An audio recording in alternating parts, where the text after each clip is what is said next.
Olá pessoal, eu sou Daniel Ribeiro e hoje eu vou falar um pouco sobre o Bitcoin. Vou tentar aqui fazer uma análise um pouco mais aprofundada, básica e um pouco mais aprofundada sobre o Bitcoin, e eu espero ajudar aí a comunidade a entender melhor o que é o Bitcoin, né? Eu vou tentar fazer uma análise um pouco mais fria e abordar um pouco os aspectos mais técnicos dele, mas não muito profundamente, para poder ser um vídeo aí um pouco mais completo do que o que a gente costuma encontrar por aí, né? Então, eu vou falar primeiramente o que é o Bitcoin, as principais características dele, como ele funciona.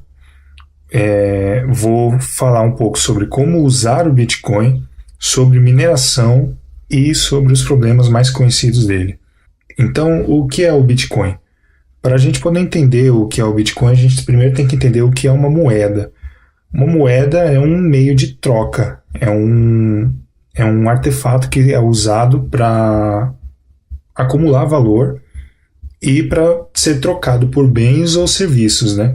O real, o dólar, o euro, o próprio ouro já foi uma moeda também. Até hoje é uma moeda, mas é uma moeda mais para investimento do que para uso normal, né? Mas ele foi muito usado antigamente justamente para troca de bens e troca de serviços também, né?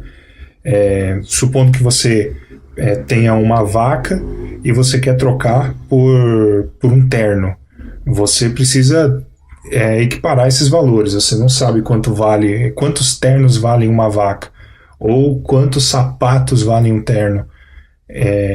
São todos produtos e serviços também que possuem valores, e você precisa ter um meio de equalizar esses valores para poder facilitar a troca, né? Então você troca, por exemplo, a sua vaca por R$ 100 e você compra um sapato por R$ 50. Significa que 2 pares de sapato valem uma vaca. Mais ou menos isso que é para isso que serve a moeda, para ser uma forma de concentrar o valor numa base monetária comum, para que qualquer bem ou serviço possa ser convertido nessa base monetária. O Bitcoin não é diferente disso. Ele serve como uma moeda. Ele serve justamente para você poder quantificar valores em Bitcoins também. Então, por que é que existe o Bitcoin? Por que é que o Bitcoin ele existe e ele pretende substituir as moedas que a gente conhece como o real ou o dólar?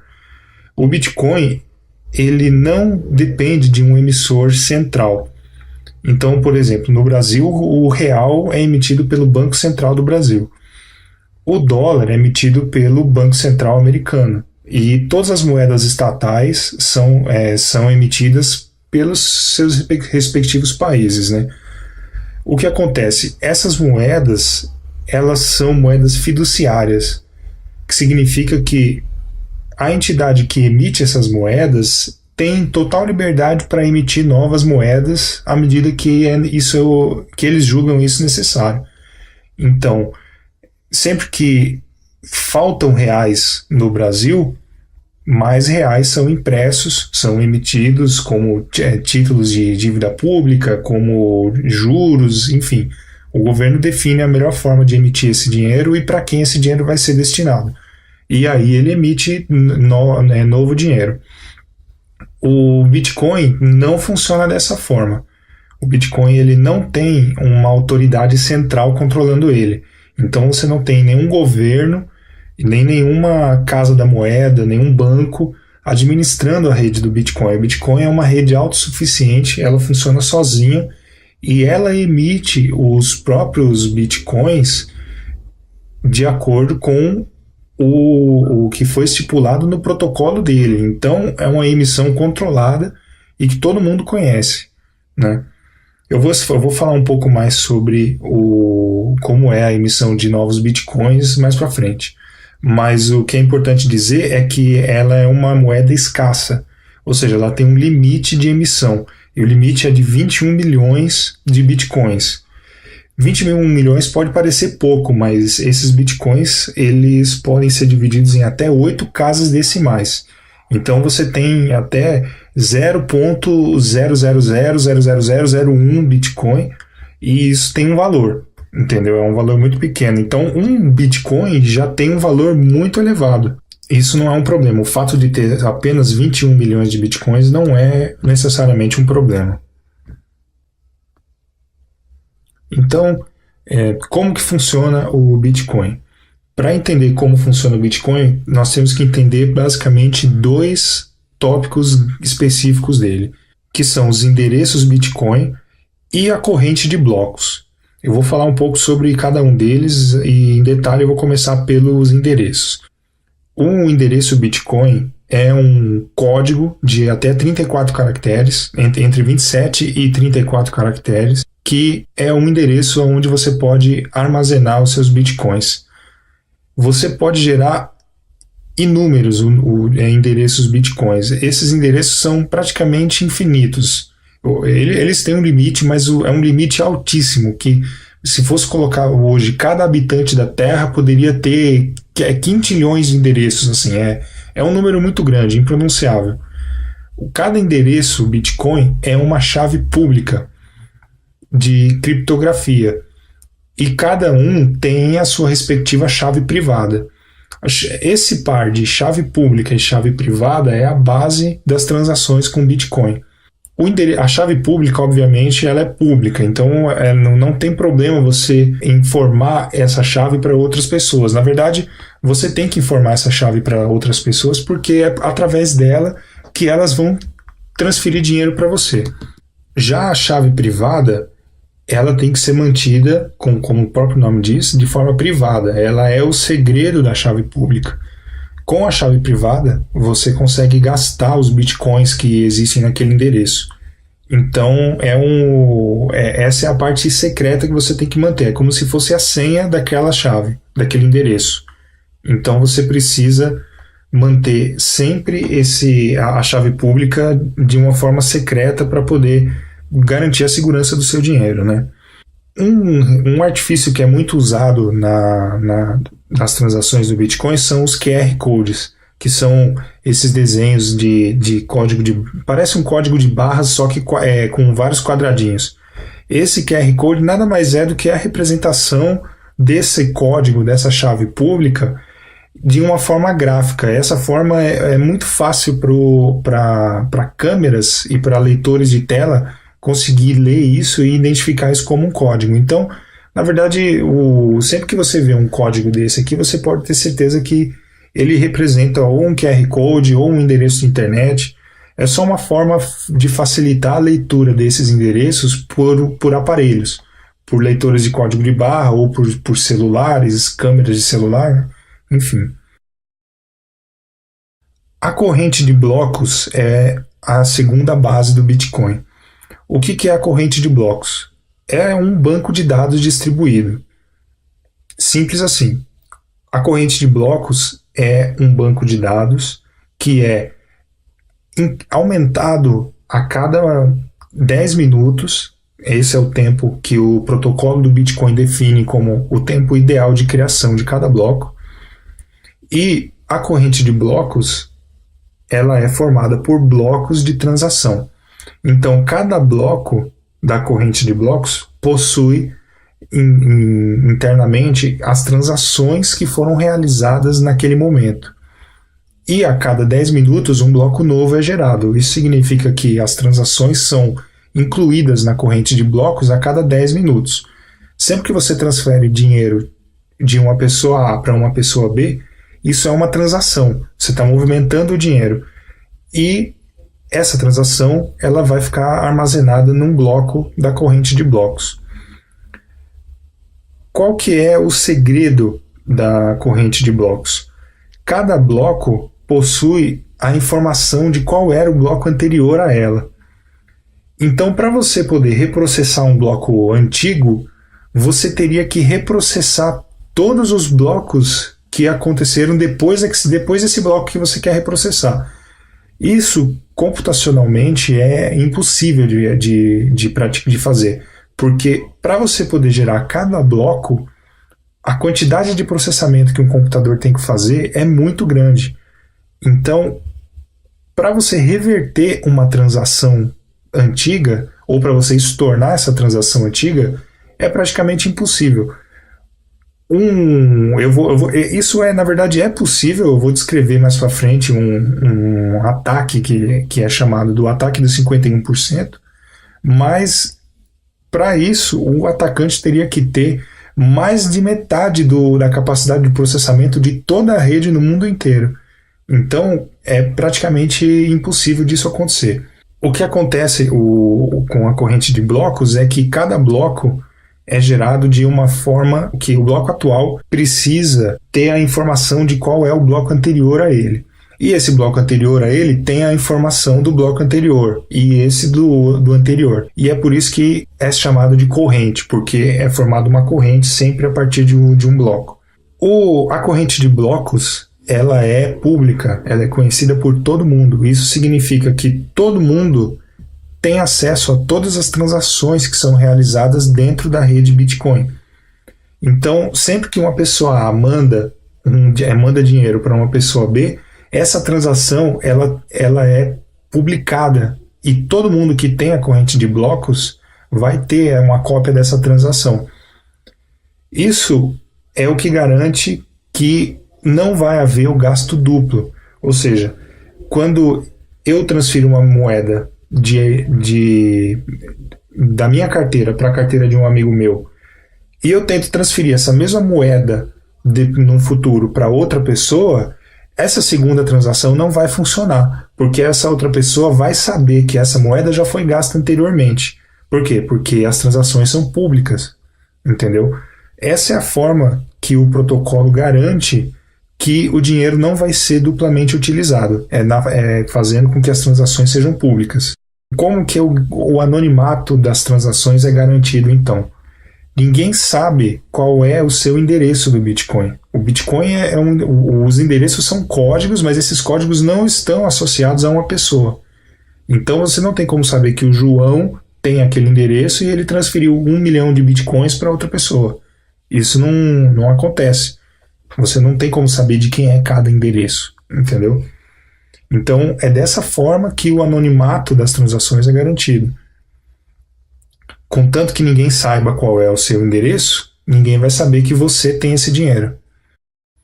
Bom, eu vou falar um pouco agora sobre como usar os bitcoins. Para usar os bitcoins, você obviamente tem que ter pelo menos um endereço de bitcoin. E o endereço, ele fica na sua carteira. A carteira, o que é? Ela é um programa que você pode ter ou instalado no seu computador, ou instalado no seu celular, ou num site especializado nisso, uma web wallet, né, que chama, ou mesmo num papel. Você pode ter uma carteira em papel também.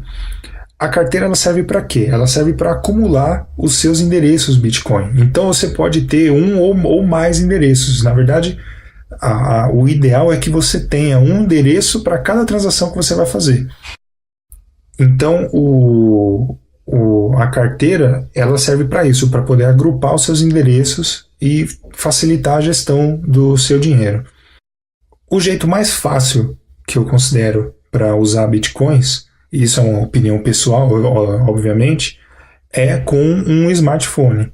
Você tem a sua carteira no seu celular, você tem lá então o seu dinheiro e você consegue usar isso na rua, você consegue usar isso na internet, consegue usar em qualquer lugar. Você consegue enviar e receber dinheiro de uma maneira muito fácil, né? Eu vou demonstrar aí o funcionamento básico de uma transação em uma loja virtual ou em uma loja física, mas basicamente é igual de qualquer forma. Então, para usar os bitcoins, eu vou dar dois exemplos aqui, um para uma loja virtual e outro para uma loja física, né? Uma loja da rua, assim, que existe de verdade. Em uma loja virtual, o funcionamento é bem simples. Você escolhe os produtos que você quer comprar. Na hora de você fechar a sua compra e fazer o pagamento, você escolhe a forma de pagamento Bitcoin e a loja vai gerar um endereço e vai te dar o valor que você tem que transferir para esse endereço. Basta então que você pegue esse endereço, coloque lá na sua carteira, ou pode ser no seu smartphone, ou pode ser no computador. Você faz a transferência do valor que está sendo solicitado para o endereço e em questão de segundos a loja já vai receber a primeira notificação de que o pagamento foi realizado e vai prosseguir com o seu pedido normalmente. Se você estiver fazendo um pedido de alguma coisa que seja mais cara ou que exija algum tipo de confirmação, a loja pode esperar que essa transação seja confirmada em alguns blocos antes de liberar o pedido para você. Isso acontece a cada 10 minutos. Cada 10 minutos é gerado um bloco com todas as transações que aconteceram naquele período e a sua transação vai ser uma das transações que vai estar contida no próximo bloco. Isso garante que a transação não vai ser estornada, não vai ser revertida. A partir de 2 ou 3 confirmações já é suficiente para a transação ser praticamente impossível de ser revertida. Se você tiver... Tem até um ditado aí. Se você estiver vendendo uma casa usando bitcoins, você espera 6 confirmações, que vai levar 1 hora, e tá tudo certo. Você tem certeza que esse dinheiro não vai ser estornado nunca mais. Em lojas físicas, a situação, a compra de Bitcoin, a venda de produtos e serviços também é simples, entendeu?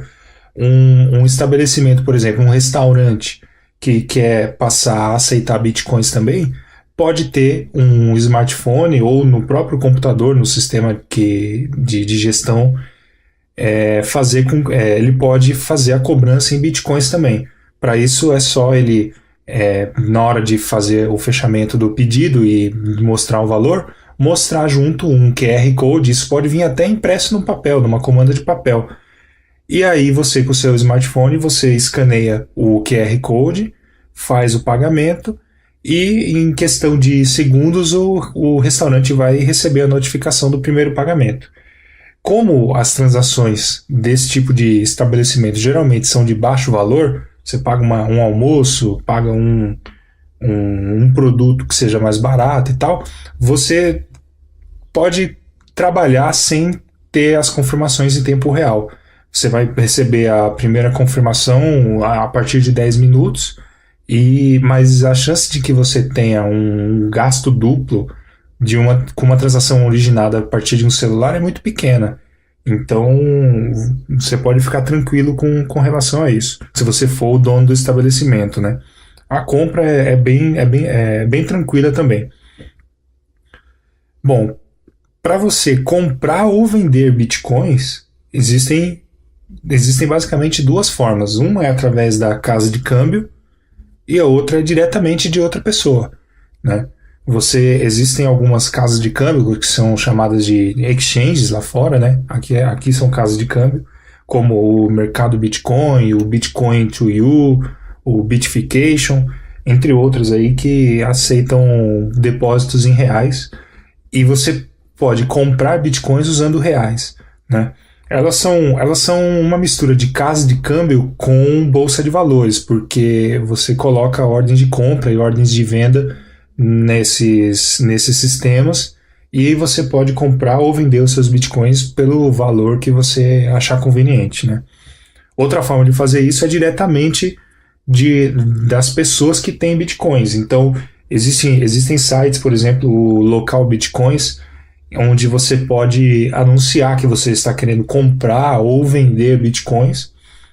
Você diz lá quais são as condições, o valor que você quer pagar, o valor que você está cobrando, enfim, da onde você é e como vai ser conduzida essa negociação. Alguns vendedores vendem até pessoalmente bitcoins. Você marca um dia e hora, você encontra com o vendedor num local que vocês combinaram e faz a troca. Você paga para ele em dinheiro e recebe os bitcoins na hora. Bom, eu vou falar um pouco agora sobre mineração.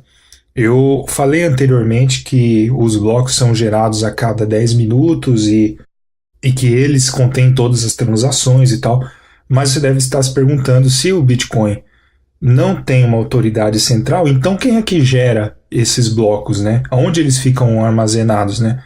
E a resposta para isso é o processo de mineração. A mineração, ela é um processo computacional, né? São computadores que fazem isso. E esses computadores, eles estão conectados em rede, pela internet, né? Mas numa rede P2P, que é uma rede descentralizada, criada especificamente para esse fim. E o que acontece? Esses computadores todos estão competindo para descobrir o próximo bloco. Então, existe uma carga de processamento enorme para você poder descobrir qual vai ser o próximo bloco da corrente de blocos. Quem descobre esse bloco tem uma recompensa. A recompensa atualmente está em 25 bitcoins por bloco. Então, o minerador, né, o computador ou o grupo de mineradores que consegue descobrir qual vai ser o próximo bloco a partir de um processo computacional que demanda muita capacidade de processamento do computador, esse minerador vai ser recompensado com 25 bitcoins. Então, esse bloco vai conter todas as transações que aconteceram naquele período e mais uma transação de emissão de novos bitcoins, que são 25 bitcoins por bloco. O tempo médio de criação de cada bloco é de 10 minutos. Ele pode não ser exatamente 10 minutos, mas o protocolo tenta colocar como tempo ideal 10 minutos. Então, o que acontece? Prevendo que a cada ano, a cada 6 meses, sei lá, a capacidade de processamento dos computadores fica mais e mais potente, né, mais veloz, o protocolo prevê que o cálculo que é necessário para poder fazer um novo bloco tem que ser dificultado. Então, o que ele faz? A cada 2016 blocos, o protocolo verifica quanto tempo, em média, os últimos 2016 blocos foram gerados para poder definir qual vai ser a dificuldade dos próximos 2016 blocos. Se você colocar numa linha do tempo, 2016 blocos, se forem gerados a cada 10 minutos, dá exatamente 2 semanas. Então, a cada 2 semanas, a dificuldade da mineração é recalculada pela própria rede, e a própria rede define que o processo de mineração vai ser mais difícil ou mais fácil, né? Isso tudo depende do quê? Da capacidade de processamento de toda a rede. Então, no começo do Bitcoin, por exemplo, em 2009, com um computador simples da época, com uma placa de vídeo barata, já era suficiente para poder minerar Bitcoins com relativa facilidade, né? Hoje em dia, existe hardware especializado na mineração de Bitcoins, hardware que consegue superar milhares de vezes o desempenho de uma placa de vídeo para essa tarefa, né? Então, a dificuldade aumentou absurdamente, né? O índice de dificuldade aumentou muito para poder compensar o avanço tecnológico da rede, você entendeu? Então, isso significa o quê? Que minerar usando o seu computador e uma placa de vídeo já não serve para mais nada, porque esse equipamento não tem velocidade suficiente para acompanhar o resto da rede, entendeu? Só que isso não é um problema. Eu costumo dizer o seguinte: o dinheiro não é para você imprimir em casa, entendeu? Você não imprime reais em casa, você não imprime dólares, euros, você não escava o chão da sua casa para tentar achar ouro, você entendeu? Então você não tem que minerar. O dinheiro não foi feito para ser criado assim. É claro que se você puder, se você tiver condições de hardware para poder fazer isso, é uma forma de você ganhar dinheiro. Assim como existem empresas de mineração que mineram ouro. Eles ganham dinheiro com isso, entendeu? Mas isso não é necessário. O dinheiro ele foi feito para quê? Para ser trocado. Você troca o seu trabalho por dinheiro, você troca o seu dinheiro por produtos e serviços. Então, o processo de mineração não é fundamental para o Bitcoin. Quem pode minerar já está minerando. E você sozinho, com um computador simples, com uma placa de vídeo, você provavelmente não vai conseguir minerar nada. Mesmo que você tenha hardware dedicado para isso, que são os ASIC miners, são equipamentos criados especificamente para a tarefa de mineração. Esses equipamentos eles são muito mais potentes do que um computador normal, mas ainda assim, sozinhos, eles não representam praticamente nenhum poder de processamento se comparado ao da rede. Então você tem vários equipamentos, vários computadores competindo para poder descobrir o próximo bloco da corrente de blocos, inclusive o seu. Então a sua chance de descobrir o próximo bloco é a mesma fração de capacidade de processamento do seu computador em relação ao restante da rede. Ou seja, nos dias atuais é muito pouco, entendeu? A rede atualmente está com uma capacidade de processamento de 5.000 terahashes por segundo. Então, são 5.000 trilhões ou 5 quatrilhões, né, de assinaturas por segundo. O hash é a assinatura, é o cálculo que é necessário para poder descobrir um bloco. Então você tem 5 quatrilhões de assinaturas sendo tentadas por segundo para poder você descobrir um bloco a cada 10 minutos. Entendeu? Se o seu computador não faz nada próximo disso, então você realmente não tem que estar minerando. Você pode usar o Bitcoin, você faz suas compras, você vende, você negocia, mas você não tem que estar minerando. Certo? E eu já falei sobre a recompensa, né? A recompensa ela também é o seguinte, ela é reduzida a cada 4 anos. Então ela já foi de 50 bitcoins por bloco, agora em 2013 ela passou a ser de 25 bitcoins por bloco, daqui 4 anos ela vai ser reduzida pela metade novamente, vai ser de 12,5 bitcoins por cada bloco, e assim sucessivamente. A cada 4 anos, a recompensa é diminuída pela metade. Por que isso? Porque o Bitcoin é uma moeda escassa, ela é uma moeda que nunca vai ultrapassar os 21 milhões de Bitcoins. E ela só vai atingir esses 21 milhões de Bitcoins no ano de 2140. Então está muito longe ainda, você entendeu? Qual que é a ideia? O Bitcoin sendo escasso, sendo um ativo que não pode ser gerado descontroladamente, ele vai se valorizar, certo? Hoje nós estamos em novembro de 2013. Um Bitcoin vale R$2.000.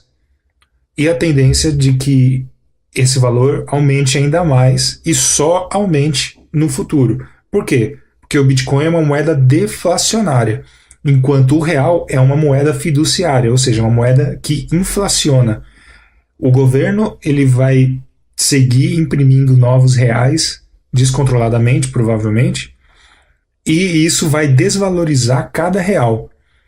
Comparado ao Bitcoin, que não pode ser impresso, não pode ser criado descontroladamente, ele vai só se valorizar em relação ao real e a todas as outras moedas estatais, que são todas moedas fiduciárias. Ainda sobre mineração, se você sozinho com o seu computador ou com o seu ASIC miner, você provavelmente não consegue minerar um Bitcoin, porque se você está concorrendo com tantas outras máquinas, a sua chance sozinho de conseguir descobrir um bloco e ele ganhar 25 Bitcoins é muito pequena. Então, para resolver esse problema, existem os pools de mineração, que são os grupos de mineração. São pessoas que resolveram criar grupos para poder fazer um processamento distribuído e juntas descobrirem um único bloco. Então você tem, por exemplo, um grupo com 1.000 mineradores. Somando toda a capacidade de processamento de todos esses 1.000 mineradores, você vai ter um número maior, um número mais representativo. Qual que é a ideia? É que todos esses mineradores juntos consigam achar um bloco e achar os 25 bitcoins. Dessa forma, esses 25 bitcoins são rateados entre todos os mineradores, de acordo com a forma com que cada um contribuiu para esse pool, né? Então, você aumenta a frequência com que você ganha a recompensa, mas você diminui a recompensa porque você tem que dividir ela com os outros mineradores do mesmo grupo, né? É uma forma de ganhar o dinheiro mais rapidamente, né? Bom, agora eu vou falar um pouco sobre os problemas conhecidos. Um deles eu já tinha adiantado, que é o ataque de 51%. O que acontece? Se uma única pessoa ou um único pool de mineração conseguir deter 51% da capacidade de processamento de toda a rede, teoricamente esse pool pode fazer com que o sistema seja desestabilizado. Ou seja, se todo mundo está competindo para poder encontrar o próximo bloco, quem tem mais da metade de capacidade da rede tem, obviamente, mais da metade das chances de encontrar o próximo bloco. Então, se você tem mais da metade de probabilidade de encontrar o próximo bloco, você consegue, por exemplo, reprocessar o bloco anterior. Então, você tem condições de fazer uma transação, confirmar ela e futuramente, depois de 3 ou 4 blocos, se você ainda mantiver esse percentual absurdo de processamento, você ainda consegue estornar as transações que foram realizadas nesses blocos anteriores, nos blocos desde que você assumiu o controle da rede. Então, é uma situação hipotética, uma situação que até hoje nunca aconteceu e dificilmente vai acontecer por 2 motivos simples. Primeiro, porque a capacidade de processamento necessária para isso é muito, muito grande. E provavelmente os mineradores nenhum pool de mineração consegue uma capacidade de processamento tão grande. O segundo, porém, é que desestabilizar o sistema Bitcoin não é interessante para ninguém, muito menos para quem está dentro do sistema. Então, um pool de mineração que vive ganhando bitcoins e vive da valorização do Bitcoin não tem interesse nenhum em atacar a rede para poder derrubar o valor do Bitcoin. Você entendeu? Então, por mais que seja possível, não tem aplicação prática, não pode acontecer, entendeu? É muito difícil de acontecer, ninguém quer ver o seu patrimônio, o seu dinheiro virar pó, então isso não pode acontecer. Esse é um dos ataques. Um outro problema conhecido é conhecido como firewall chinês. Ele, apesar do nome, ele não tem necessariamente a ver com a China. O que acontece? Na China, todo o acesso à internet é controlado por um firewall do governo que limita o que é que todo o tráfego de rede que entra e sai de dentro da China. Essa situação hipotética é supondo que a China simplesmente corte a internet de dentro para fora.